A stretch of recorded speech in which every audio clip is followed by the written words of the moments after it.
ক্ষুদ্র ক্ষুদ্র চেষ্টাতে অনেক বৃহৎ সাফল্য অর্জন করা যায়। দুটো বাস দিয়ে চালু করেছে। আগামী দিনে মহিলাদের যেটুকু প্রয়োজন এটা সরকার অনুভব করে বাকি বাসগুলো সার্ভিস চালু করবে। দুটা যদি বলেন ওইভাবে না, বাস তো ছিলই না। মহিলাদের জন্য দুটো বাস চালু করেছে। এটা বিএনপির মানে নির্বাচনী যে প্রতিশ্রুতি ছিল, এই একের পর এক যে পূরণ করছে। যখন সরকার দেখবে যে বগুড়ার জন্য আরও দুটি কেন আরও বেশি বাস প্রয়োজন, আমি আশা করি আমরা সেটা সরকারকে আমরা যেহেতু রাজনীতির প্রতিনিধিত্ব করি, আমরা সেটা জানাবো যেভাবে ওই হোক, সেটা উনি অবশ্যই পূরণ করবে আমাদের। যেহেতু বাংলাদেশে প্রথম বিআরটিসি মহিলা বাস সার্ভিস চালু করতেছে, এটা হচ্ছে অন্যরকম একটা ফিলিংস। এটা শুধু আমাদের বিআরটিসি মাননীয় চেয়ারম্যান মহোদয় এই উদ্যোগটা নিছে এবং সফলের পথে এই উদ্যোগটা। আমাদের বিআরটিসির পার্মানেন্ট মহিলা চালক, মহিলা কন্ডাক্টর এবং হেল্পার, এটা মহিলা থাকবে। এখানে কোনো পুরুষ যাত্রী উঠবে না, সেফলি মহিলারা এভাবে চলাচল করবে।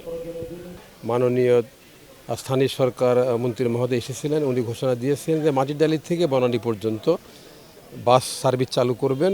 এতে ইজি বাইক, অটোরিকশা, চার্জার রিক্সার ব্যাপারে নির্দেশনা আছে যে তাদের শহর থেকে লাইসেন্সের মাধ্যমে যে সমস্ত যারা স্থায়ী নাগরিক বগুড়াবাসী যারা আছেন তাদের একটা পরিসংখ্যানের ভিত্তিতে লাইসেন্স দেওয়া হবে।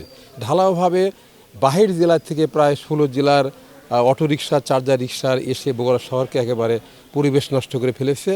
এটা থেকে কমিয়ে আনার জন্য একটা পরিকল্পনা চলছে যে সীমিত আকারে লাইসেন্স দিয়ে অটোরিকশা বা চার্জার এগুলো সীমিত আকারে লাইসেন্স দিয়ে হয়তো বা এটা কমিয়ে আনার চেষ্টা চলছে। পাশাপাশি আমি বলতে চাই আজকের যে বিআরটিসি বাস উদ্বোধন করা হলো, মহিলা বিআরটিসি বাস, এতে অবশ্যই আমাদের যানজট নিরসনে অনেক ভূমিকা রাখবে বলে মনে করি আমি। ধন্যবাদ। এটা শুধু বগুড়াবাসীর জন্য নয়, এটা প্রাথমিক পর্যায়ে আপনার ঢাকা, চিটাগাং এবং বগুড়ায় এই বাস সার্ভিস চালু করলেন মহিলাদের জন্য স্পেশাল বাস সার্ভিস। তো আমরা মনে করি এটা পর্যায়ক্রমে সারা বাংলাদেশে এই বাস সার্ভিস চালু হবে। এবং এর থেকে একটি বার্তা যে আজকে মাননীয় প্রধানমন্ত্রী আমাদের যে বাংলাদেশের অর্ধেক যে নারী তাদের জন্য তিনি ভাবেন, চিন্তা করেন এবং এই কারণেই আজকে তারা যেন সহজে যাতায়াত করতে পারে তাদের সুবিধার্থে এটি দেওয়া হয়েছে। এবং পাশাপাশি তাদের কর্মসংস্থানও এখানে হবে, যে কারণ এখানে ড্রাইভার যিনি থাকবেন তিনি মহিলা থাকবেন, কন্ডাক্টর তিনি মহিলা থাকবেন, হেল্পার যিনি থাকবেন তিনি মহিলা থাকবেন এবং যাত্রীরা মহিলা। এর মাধ্যমে আমরা আমাদের মাননীয় প্রধানমন্ত্রী যে মেসেজটা দিতে চান সেটি হলো যে একটি দেশকে এগিয়ে নিয়ে যেতে হলে নারী এবং পুরুষ উভয়কে সমানভাবে কাজ করতে হবে, সমানভাবে এগিয়ে যেতে হবে।